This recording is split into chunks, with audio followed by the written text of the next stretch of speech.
చాలామంది మగవాళ్ళు పెడుతున్న కామెంట్స్ ఏంటంటే అసలు విచారణ చేయకుండానే ఫస్ట్ కేసు పెట్టిన వెంటనే మమ్మల్ని అరెస్ట్ చేస్తున్నారు, అరెస్ట్ చేసిన తర్వాత విచారణ చేస్తున్నారు. అరెస్ట్ కాకుండా ముందుగా విచారణ చేసే అవకాశం ఉంటుందా? డైరెక్ట్గా అరెస్ట్ చేసేవంటి ఈ సెక్షన్స్ ఏమైనా తప్పించుకునే అవకాశం ఉందని అడుగుతున్నారు. ఎప్పుడైనా కూడా ఒక పోలీస్ స్టేషన్లో ఒక అమ్మాయిల్ని కంప్లైంట్ ఇస్తే జనరల్గా ఏంటంటే ఆ కంప్లైంట్లో ఉన్నది ఏంది ప్రైమరీ ఇన్వెస్టిగేషన్ అనేది మాకు కంప్లైంట్ చూడగానే అర్థమైపోతుంది.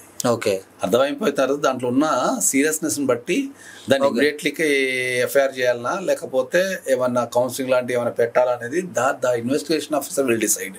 ఓకే, అరెస్ట్ అనేది ఏంటంటే ఒక వ్యక్తి ఏదైనా క్రైమ్ జరిగినప్పుడు ఆ క్రైమ్కి సంబంధించి ఆ వ్యక్తి సాక్ష్యాలు మాయం చేయకుండా, ఎవరైతే క్రైమ్ లో ఇన్వాల్వ్మెంట్ అయినాడో సాక్ష్యాలు మాయం చేయకుండా, సాక్షుల్ని బెదిరించకుండా, పారిపోకుండా, ఓకే వాడు చచ్చిపోకుండా, ఇవన్నీ జరగకుండా ఆ క్రైమ్ లో శిక్ష పడేటట్టు చేయాలి. కాబట్టి ఆ క్రైమ్ లో ఇన్వాల్వ్మెంట్ ఉన్న వ్యక్తుల్ని తీసుకెళ్లి జైలు పెడతారు.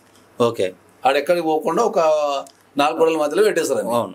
బాబు ఉండు అని చెప్పేసి లోపు ఇన్వెస్టిగేషన్ చేయటము, ఎవరెవరు సాక్షులు ఉన్నారు, క్రైమ్ ఎట్లా జరిగింది, ఇదంతా కొద్దిగా వీళ్ళకి ఇబ్బంది లేకుండా ఇది ఇన్వెస్టిగేషన్ చేసుకుంటారు. వాడు బయట ఉన్నాడు అనుకో, ఏదో ఒక ప్రాబ్లం చేస్తుంటాడు కదా అని చెప్పి తీసుకెళ్ళి ఒకటి పెడతారు అంతే.